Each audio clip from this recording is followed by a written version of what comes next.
Маска таккан учурда эстегенибизде жабык өкүмүнө киреби дейт. Кирет. Масканы эми ооз эстейбиз го, сөз жабыш керек. Пайгамбар саллаллаху алейхи ва саллям айткан: ким оозун жаппаса, шайтан кирип кетет, зара кылат деген. Ошон үчүн оозду жабыш керек эстегенде.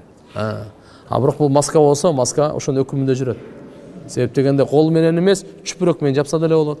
А маска сизге даяр турбайбы, жабык эле. Кайненем мени жаман көрөбү билбейм. Иш кылып тынбайм, баары бир сүйлөнө берет. Жакында операция болдум, аппендицит, оор көтөргөнгө болбойт дешти. Көп кыймыл болсо ооруйм, анан жатып алам. Кайненем жаман көрөт. Туура эле кылып атамбы же кантсем да кызматын кылышым керекпи? Жок. Адамдын ден соолугу. Шарият уруксат бергенден кийин кайненеңиз эмне ал? Шарият уруксат берип койду, тим более бир операция. Ошон үчүн урматтуу кайненелер, бул келиндер сиздердин кулуңуздар эмес. Сиздерге милдеттүү кызмат кылуу өзүңүздөрдүн кыздарыңыздар, балдарыңыздар. Бул келин кызмат кылса, сүйүнүңүз, рахматыңызды айтыңыз. Бирок келиндерге деле дайыма айтып жүрөбүз. Кудай кааласа жакшы кызмат кылгыла, бактылуу болосуңар деп. Бирок азыркындай операция болуп калган учурда башына минип албайлы, тескерисинче кой, бул ооруп атат деп. Ошол да бул дагы бирөөнүн кызы деп. Туурабы? Ошон үчүн бир жардам берип, жакшынакай алып келиш керек да.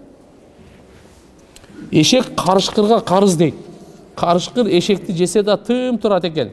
Эмнеге айтып коюңузчу дейт. Тым туран. Ошон үчүн эшек да бул. Башка жаныбарлар качып кетет. Тура берет, ошон үчүн эшек да. Пайгамбар саллаллаху алейхи ва саллям бизгечи пана тилегенди көп учурларда үйрөткөн да. Аузу биллахи минеш шайтанир ражим.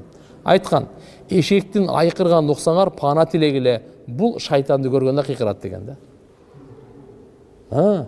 Ит уулайт го түндөсү. Бул дагы шайтанды көргөндө. Ошон үчүн хадисте келет, ит уулаганда дагы силер пана тилегиле Алла Тааладан шайтандын жамандыгын, анткени силер көрбөгөндү булар көрүп турат, шайтанды дейт. Чоң ата, чоң эне, тайнелерге насаатыңызды айтып коя аласызбы? Балдарыбызды телефондон алыстатып көндүрүп жатсак, кулак мени жегиче тынчыраак телефон менен ойношсун деп кармата салышат. Же алар менен айтыша албасак эмне кылабыз дейт. Эмне деп айтайын? Анда телефондун ордуна аларды алгыста турган бир нерсени сурушта кылат силер. Себеп ата-эне дагы башы ооруп кетет, кыйналып кетет, ызы чуу болсо анан телефонду берип турула дейт да. Бирок иншалла балдар көп көндүрбөш керек туугандар. Бул бардык жагын өлтүрөт. Акылесин, мүнөзүн, убактысын, ден соолугун чекеден өлтүрөт. Ошон үчүн мейли таптакыр болбой азыр көнүп калып эми ушундай агымга сели болуп кетти. Биз инша карап туруп буга кандайдыр туугандар чараларды бөлүп бересизби же башка немеге алаксытасызбы, кичине азайтканга аракет кылышыбыз керек.